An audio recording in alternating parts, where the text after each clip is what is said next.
Circle بکوٹ کے لیے ایک اور اعزاز بریگیڈیئر ریٹائرڈ مصدق عباسی کو وزیر اعلیٰ خیبر پختونخوا کا معاون خصوصی برائے انسداد بدعنوانی مقرر کر دیا گیا ہے۔ بیورو چیف شہادت نیوز نوید اکرم عباسی کے مطابق مصدق عباسی اس سے قبل خیبر پختونخوا میں ڈائریکٹر جنرل نیب اور وزیر اعظم پاکستان کے مشیر برائے احتساب بھی رہ چکے ہیں۔ مصدق عباسی کا تعلق ضلع ایبٹ آباد کے خوبصورت خطے سرکل بکوٹ کے گاؤں بیروٹ سے ہے۔ دوران سروس اور ریٹائرمنٹ کے بعد بھی مصدق عباسی نے اپنے علاقے کے عوام کی خدمت کی اور بیروٹ میں پانی کی قلت دور کرنے کے لیے ان کا خصوصی کردار رہا۔ اس خوش قسمتی خیبر پختونخوا میں یونین کونسل بکوٹ سے وزیر revenue and state Nazir Ahmed Abbasi اور ساتھ والی دوسری یونین کونسل بیروٹ سے بریگیڈیئر مصدق عباسی معاون خصوصی وزیر اعلیٰ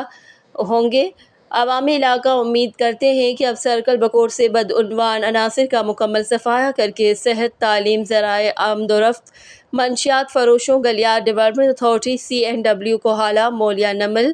ترچ روڈ بکوٹ، نتھیا گلی روڈ، ٹھنڈیانی، پٹن پلہیر روڈ، دلولا، بوئی سوار گلی روڈ، کوہالہ پل تا بیروٹ شاہراہ کشمیر شاہراہ خاقان عباسی روڈ پر مسائل بکوٹ ڈگری کالج کی تعمیر، بکوٹ تحصیل کا قیام جیسے مسائل پر خصوصی توجہ دیں گے۔ خوش آمدی فوٹو اسٹیشن کروانے والے، بستہ اٹھانے والے عناصر کی جگہ عام عوام کی حقیقی حواس پر توجہ دے کر سرکل بکوٹ کے پہاڑوں میں رہنے والوں کے پہاڑوں جیسے بڑے مسائل کسی حد تک کم کر کے دعائیں لے سکتے ہیں۔